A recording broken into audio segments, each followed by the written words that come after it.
Hello, everyone. Thank you all for coming to the very last talk of the Kai. Let's hope that we can make this talk good together. As mentioned by Toby, my name is Hao-Fei. I'm from Minnesota, and this work is done possible with my collaborators from Minnesota, McAllister College, and University of Chicago. Before I start my talk, let me ask you this question. Imagine you're applying for a credit card, and after filling out all the application forms, and you submit the application, what you got is an automatic rejection. Without any explanation, it's just declined. What would you feel? Possibly a little bit disappointed. Imagine the following alternative scenario. You also applied, and similarly, you also get declined by the credit card company. But this time, they provide you a reason why you are getting declined. You simply apply too many credit cards. You shouldn't apply 10 credit cards in 1 week. How would you feel differently when, in the scenario when the explanation is provided, compared to whether you only got a simple no? This is actually becoming a more important problem because with the development and advancement of machine learning algorithms, more and more decisions we receive these days are actually automated by computer algorithms. And specifically, these profiling algorithms are the ones that use our personal data to make decisions related to us. So some of the examples included are the one I mentioned, credit score, job screening, or even in the future, could be student admission algorithms.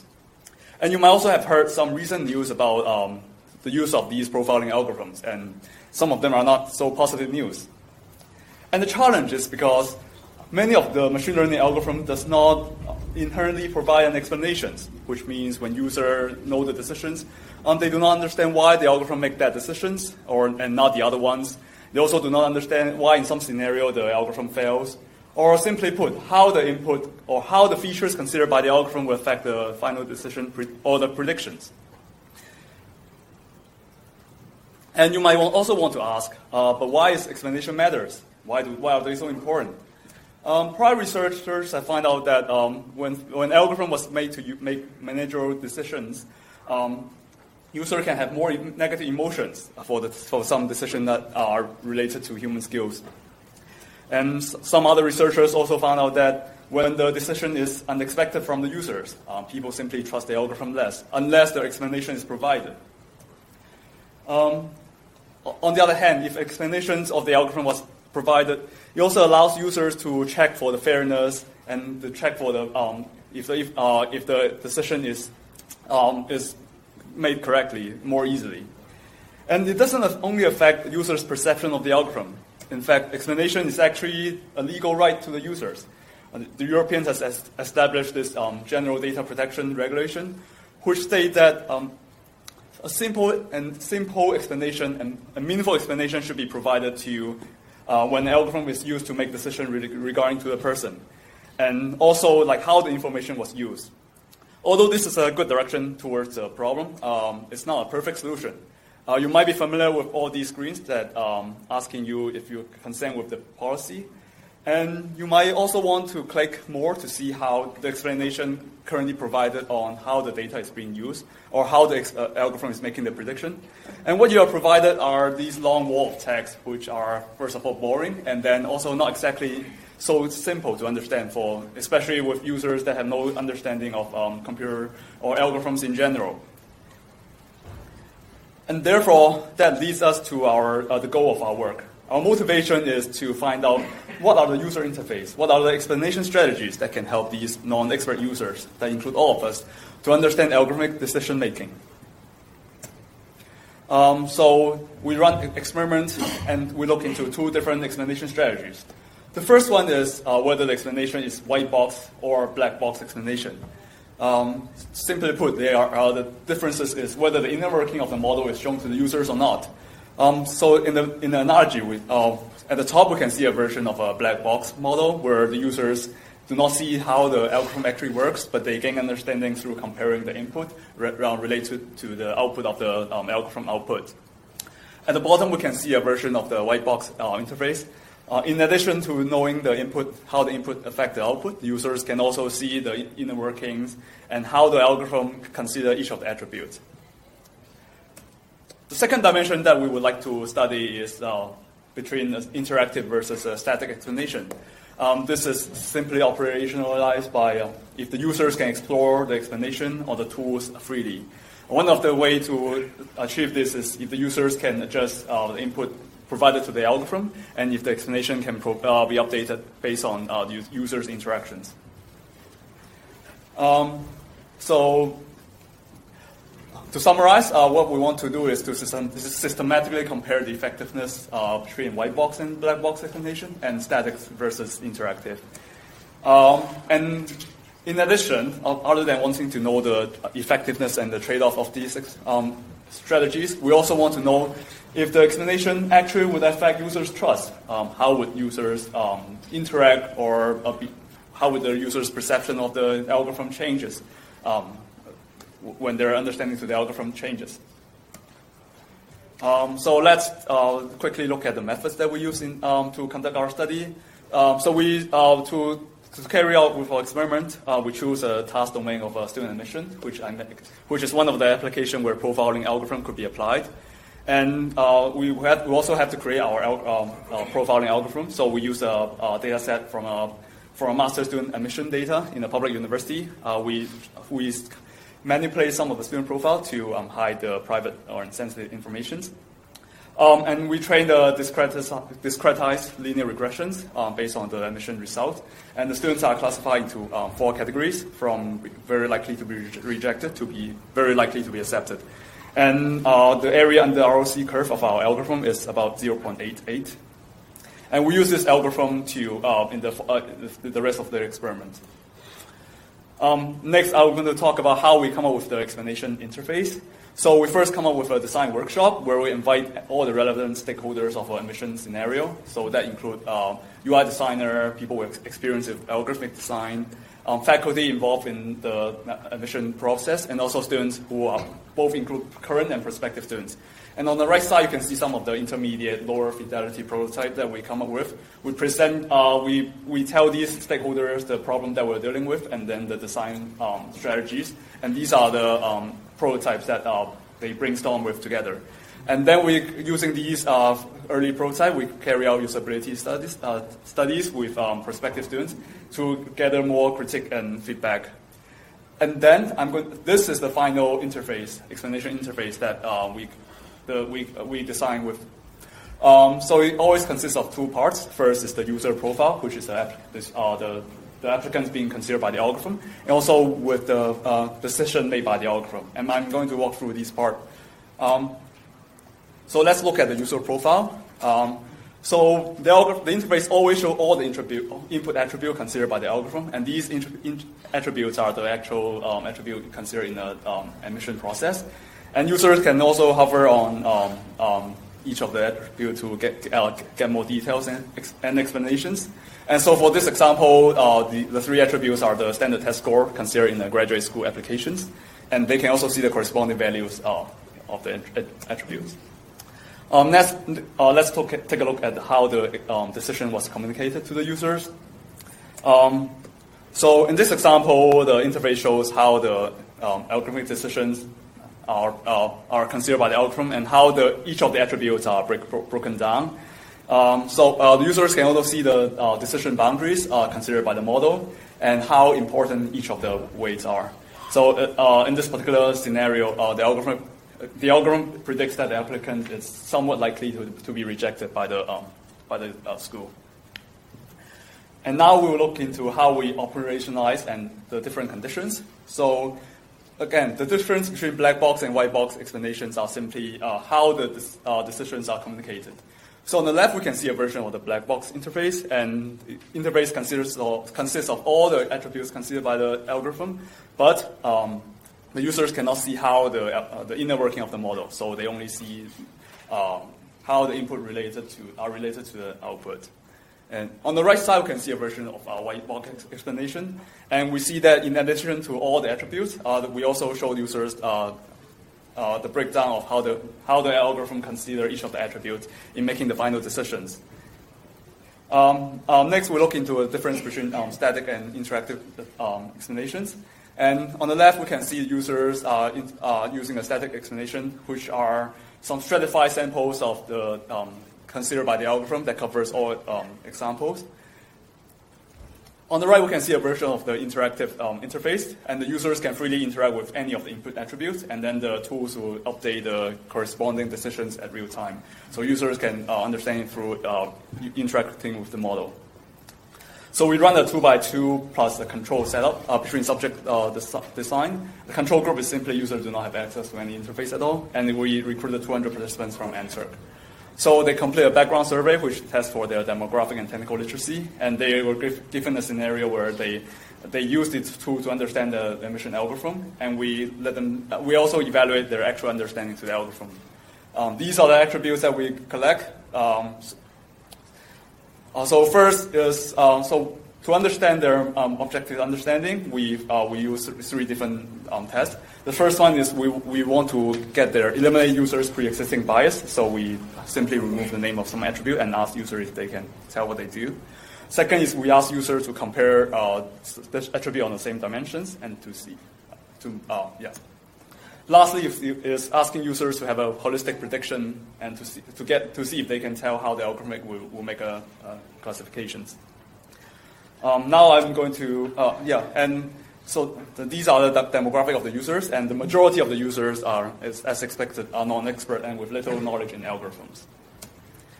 Now we'll look into our actual results. So we see our first research question compare white box and black box model, and we see that in comparison, white box explanation significantly increased users' objective understanding by about 20%.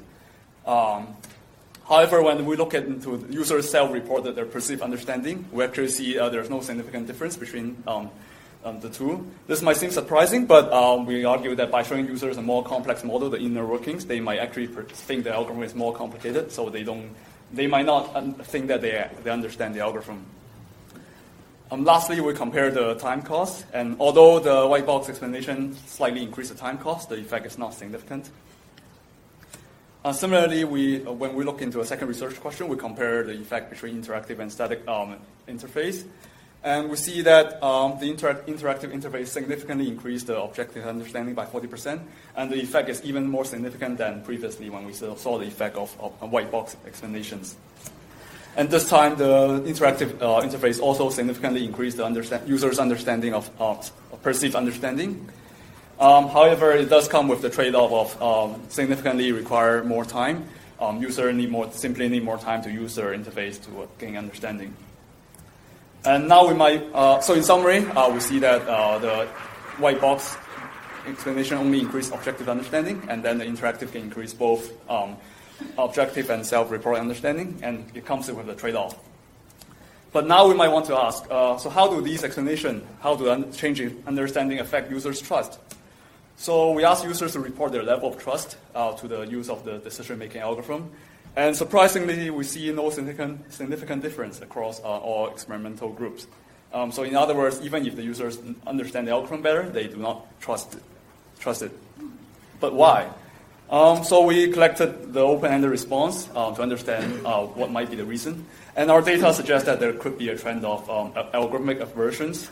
So we can look into some of our participants' quote, and we see that some participants are simply uneasy about the use of completely automated machines in making the final decisions, and some other participants feel like the algorithm should not be used to judge a person, only based on some past action, and there might be more things that the algorithms are missing considered in the human decisions. So that was the quick summary of our results. In the future, so in our experiment, we'll only look into one domain. We will also like to look into how our strategies can use to explain profiling algorithm in other scenarios, such as like recidivism risk assessment. And we also only look into 2 different explanation strategies, and there could be more possible strategies or interface that can be used to explain decisions. There can also be some other more complicated algorithms with significantly more features that we can explain, possibly using our strategy as well. But in our example, we only use a linear algorithm. And it will be also important to explain to users fairness and help them identify any bias in the algorithm. And lastly, while we do not we observe that explanation cannot increase users' trust. Maybe some other designs can, such as involving users in the design of algorithms and considering all the stakeholders' values. With that said, I would like to thank you all for coming to the talk, and I would also like to thank all my co-authors for help making this work possible, and my lab, Group Lens Research, for supporting me. Thank you.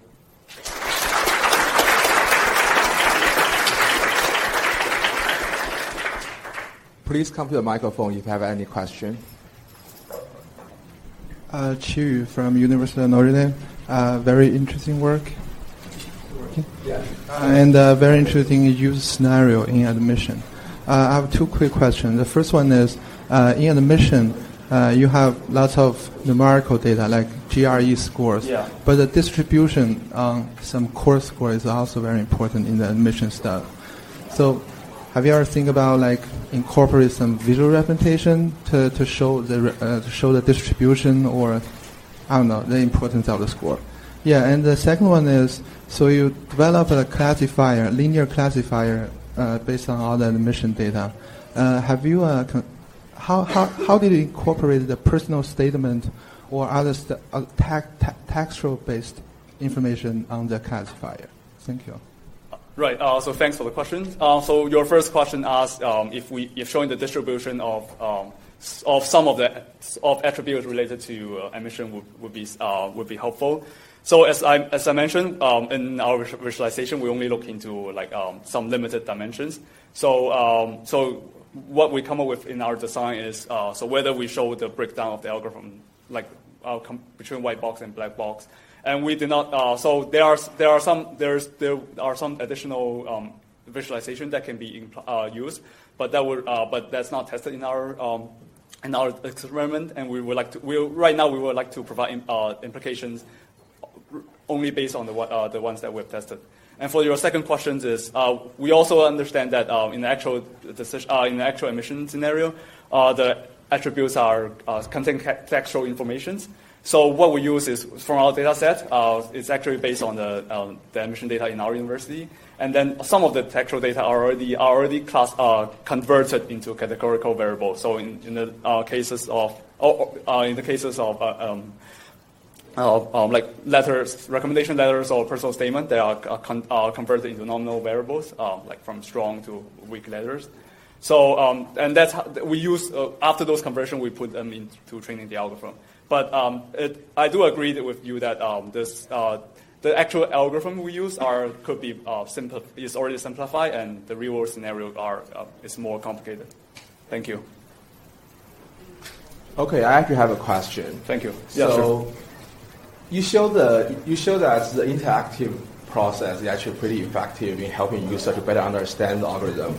I wonder if you have thought about whether this interactive process may allow users to exploit or to abuse the system by finding out ways to, let's say, get advantage out of it. Have you thought about that? Yeah, I think that's a consideration that the designers will have to, or the organization will have to consider, the trade-off they have to consider when choosing the type of interface. So, for example, some organization might also not want to show how exactly the algorithm works. So they might not want to review too much of the algorithm. They might just want to review have the user have a basic understanding. So they might choose not to use a white box. And similarly, if they don't want users to exploit or have exploited the tools or have all the knowledge before the decision, then they might also choose not to use interactive. And similarly, right now, most of the explanation we see are documentation, which are completely static. Vera Liao from IBM Research.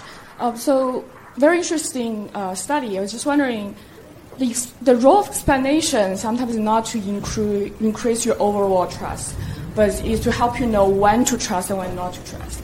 Have you looked at, for example, performance or difference when we have different confidence?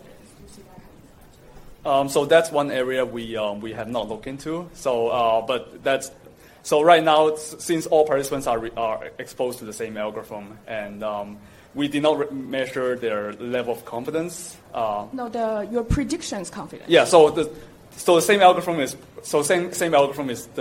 provided to present to all users. So we only use one version of the algorithm, and we did not compare the trade-off between the. But your different case has different confidence level. Have you looked at the effect of confidence? No, we did not look into that. Yeah. That may be something to look at. Yeah. Thank you for the suggestion. Yeah. Okay, let's give another round of applause to all the speakers. This is the last paper session of Kai this year, so the next is a coffee break. And after